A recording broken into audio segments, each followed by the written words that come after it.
There's a device that I've been using called a Whoop. Hello and welcome back to IGOW6. I'm your host, Dan Sugano, aka Skittles, and in this video, we're gonna be covering IGOW6 challenge number 3, that's the BetaFPV Elevated Cube. This year, I started the IGOW season with back-to-back challenges that were pretty simple and also had longer deadlines to help ease everyone into the regular season. However, for each of the 8 remaining challenges, there will only be 1 week for all the pilots to complete and submit their videos.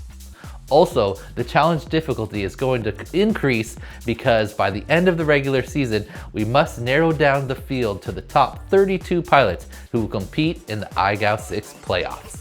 Okay, so now let's jump into the requirements for IGOW6 challenge number 3, the BetaFPV Elevated Cube. Requirement number 1 is that you must find or create an IGOW approved cube obstacle and then elevate it so that the base is up to a maximum of 5 feet above the ground. An IGOW approved cube is simply any cube obstacle that has a maximum of 28 inches open on each of the faces. And you can elevate the cube any way you would like. You can use legs like you could see here, or you could hang it from the ceiling, or get it up in the air in any other way you can come up with.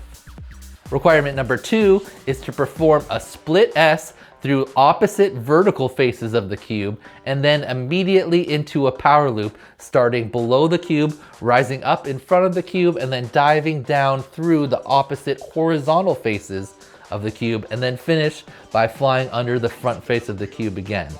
And then you must complete a flip or a roll while passing through any face of the cube. Requirement number 3 is that you must perform a split S by diving down through the opposite horizontal faces of the cube, and then go immediately into a power loop that passes through the 2 opposite vertical faces of the cube, and then complete the loop by flying under the cube again. And then you must perform a flip or a roll while passing through any face of the cube. All right, so now let's move on to the points of focus. As you can tell by the requirements, this challenge is much more technical than the previous 2, and the judging is going to be a bit more strict. So for the first point of focus, we're simply going to kind of recap some of the unwritten requirements that are for all challenges. And most importantly is that you complete the requirements with no bumps, ground taps, or crashes of any kind. So that means you can't bump into the gate, you can't touch the ground, and you must do the whole combo without having any of those bumps or ground taps. So let's say you did the split S and the power loop cleanly, but then as you're turning around, you bump the wall before you do the flipper roll, that would still be considered a fail. You have to do all of the elements of the requirement without any bumps, ground taps, or crashes. The next point of focus is that your split S and your power loop are done immediately back to back, such that the end of the split S is the start of the power loop for both requirements number 2 and 3. Also, that both your split S and your power loops are performed with constant loop motion. So you always have to be moving forward in a loop motion throughout your split S and power loop. If you're uncertain about the exact rules of constant loop motion, then check out preseason challenge number 3 for more in-depth explanation and examples. The final point of focus is for the flipper roll at the end of requirements 2 and 3. And you must perform the flipper roll as you're passing through one of the faces of the cube. So it doesn't matter which face it is, it doesn't have to be the same one that you did the split S and the power loops through, but you must actually be flipping or rolling as you pass through a face of the cube to satisfy that last part. Okay, now I want to take a minute to talk about this challenge's title sponsor, BetaFPV. I've personally worked with BetaFPV for nearly a decade now, and together we brought the first brushless whoop bind and fly to the market in the Beta 75X. Over the years, Beta has always supported me and my competitions while they continue to innovate and create some of the most popular products in the micro FPV space.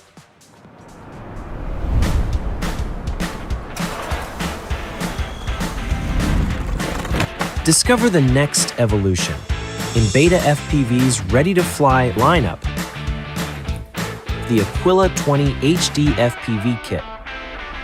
Everything you need is included. Unlock stunning clarity and immersive flight right out of the box. Experience the generational leap from analog to crystal clear digital. Start with confidence using beginner safe mode.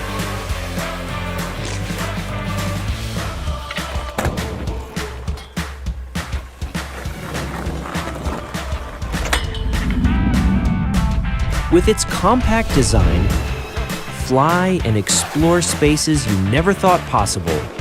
The refined 2S propulsion system delivers both agile power and extended 10-minute flights. Powered by the advanced smart battery, fly longer and land safer with total control. Advanced to manual mode, experience complete, unfiltered control for flips, rolls, and maneuvers like a pro. The innovative inverted duct design enhances thrust and provides exceptional flight stability. HD Sky, Flight Unleashed. I'm very thankful to have the continuing support of BetaFPV as a Supernova tier sponsor of IGOW6. Okay, now let's get into the tutorial section of the video. All right, so the first thing I want to talk about is part of requirement number 1, and that is building your cube obstacle.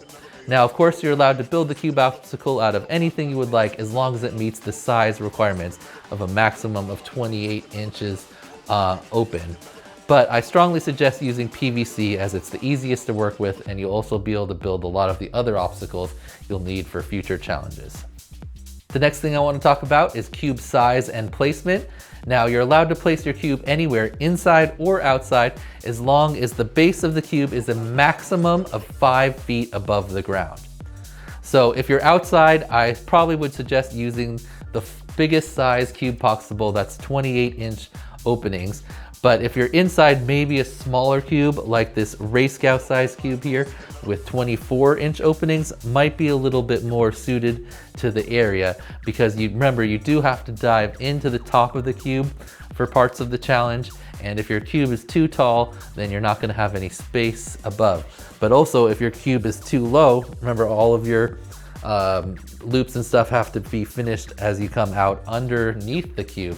So if it's too low, then you're not gonna have enough space to pull out. So you have to find kind of a happy medium, and your cube can be set at different heights for requirement number 2 and 3 as you see fit. All right, so now I'm gonna get my gear and we'll give this a try. I'm gonna place the elevated cube obstacle out here in the middle where I have the most space above the cube. And I think I'm gonna try requirement number 3 first with this higher cube, because for the split S diving in, I don't think I'll need as much height as I will when I'm trying to toss the power loop up. All right, so we're gonna be trying requirement number 3 first, just because I already have this tall cube built up, and it should take less height above to kind of split S down through the top than it will to come through and then power loop into the top, I think. So, but we'll try both, and then we might shorten the cube for requirement 2. Anyway, let's try this here. So for this one, we kind of just need a dive split S and then a power loop where we toss back more. Well, if we fail to dive, it's gonna be tough. Let's do this again.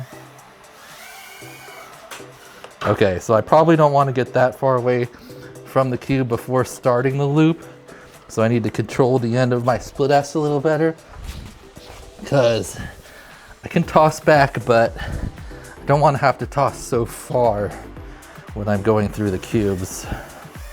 So let's try this again.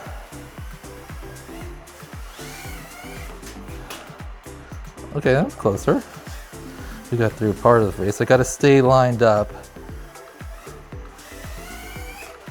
Okay, I made it through that time, but way too much of a backwards toss. And we just slammed into the wall. So we need a lighter toss. Hopefully stay a little closer to the cube as well. So try to maybe go a little bit more to the back of the cube on the split S. Okay, made it through. And then acceleration roll. So that was obviously not constant loop motion. I'm pretty sure I totally stalled at the bottom. So we're definitely gonna have to clean that up if we want to pass, but that was the idea. Okay, I didn't get through there.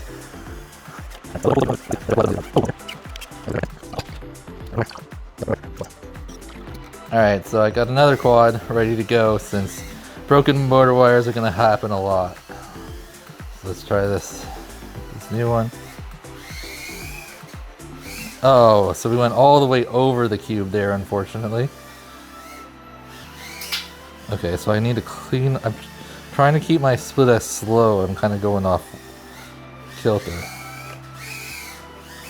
Oh, I tapped the wall. Okay, that was pretty good though. Nope. So I want to keep my split S smaller. I don't want to pop too much or come from too low.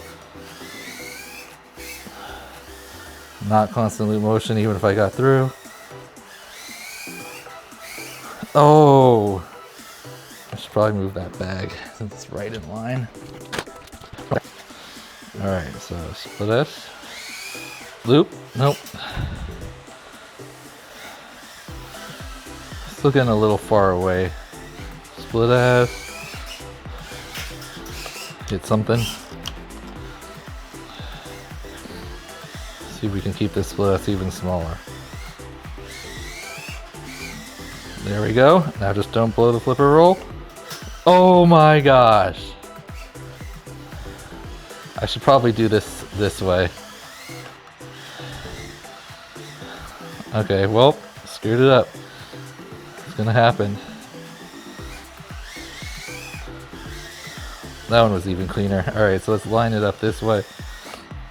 There we go. Alright, so that was requirement number 3 on the taller cube. Now I think I'm going to have to lower the cube down because when I'm tossing myself up in the power loop, after the split S should be fine either way. We just got to do that like through the cube. But then when I'm tossing up here, I think I'm going to want a little more room. But we'll just give it a couple tries here. So split S. Oh, I got super lucky. Screwed up the roll anyway. But that was a pretty ugly one. I fell flat through. Not even sure if I made both. I think requirement 2 is easier. But oh, I did not pull. Oh, I'm getting pretty low on battery. Alright, let's give it a couple more tries here on the higher cube, and if we can't pull it off, we will lower the cube back down. So split us through. Oh, and clean. Let's do a flip on this one. Alright, so that's actually a good example. I hit the wall after I completed the flip. So that is still okay. Obviously, not super ideal, but whatever. That's still totally a pass. As long as you complete the flip or roll, right after that, you're done. As long as it's through like one of the faces of the cube. So, oh, I think I knocked off the antenna because we have no video.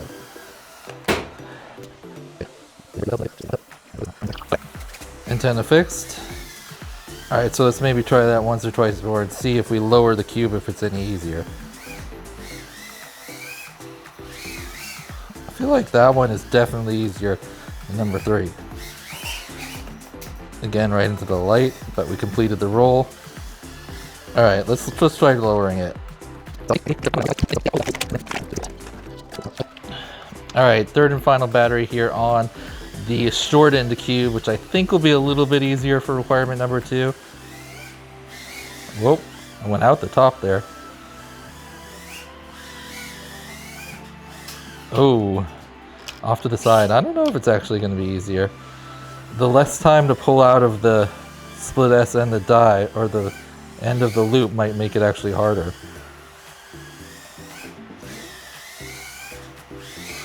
There we go. But also, yeah, I guess then this will be lower.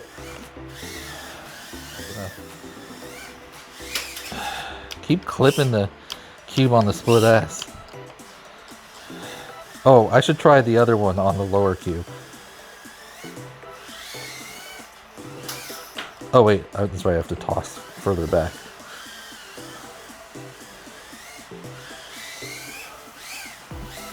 I think that was crooked. Oh, almost. Yeah, so it's really up to you. I mean, it has its advantages and disadvantages. Oh, I think the higher cube is a little easier, but it might not be for you. Let's see if I can get number 3 on the low cube. Definitely having more difficult with this toss being lower. Whoa.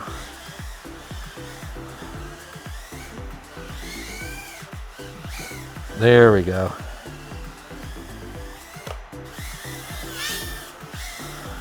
All right, that was a clean one. All right, so there's some quick examples from me and how I would approach this challenge. Again, if you're inside, I would probably think of going for a smaller cube and making sure you put it in a position that's gonna give you the best chance of success.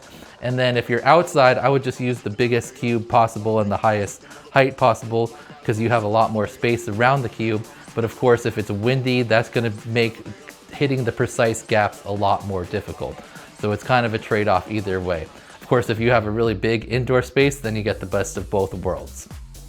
All right, so now I'm gonna throw it over to Callisto. He's gonna give some pointers, and then we'll close out the video. All right, hey, I'm Callisto, and welcome to IGOW6, challenge number 3, elevated cube combos, split S to power loop. First requirement is going to be split S through the center, and then a power loop through the whole cube. So let's try that out. So split S through the center, power loop through the whole cube, not so bad. And then you got to do a celebration flip or roll through the center of the cube. Now the next one is going to be a split S through the top of the cube, and then a power loop through the center, and then a flip or roll through the center of the cube. So split S down through the bottom, just like that, and then do your flip or roll through the center, and you got it. Alright, what I would start out with first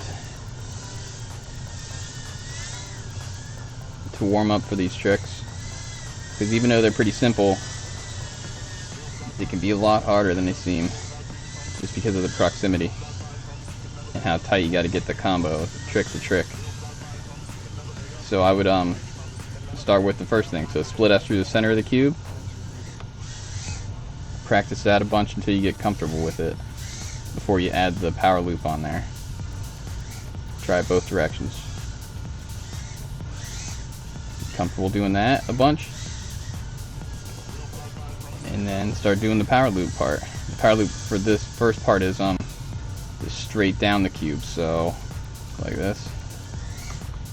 Practice doing that a whole bunch before you start putting the trick together. Try to keep it slow. The slower you can get it, the more time you have to think. And nice and smooth, because your dam wants that constant loop motion. All right, IGOWers, this challenge requires you to demonstrate a pretty high level of control over the maneuvers featured in the first 3 preseason challenges. So I'm interested to see how many of you are able to complete all of the requirements. Good luck and happy whooping.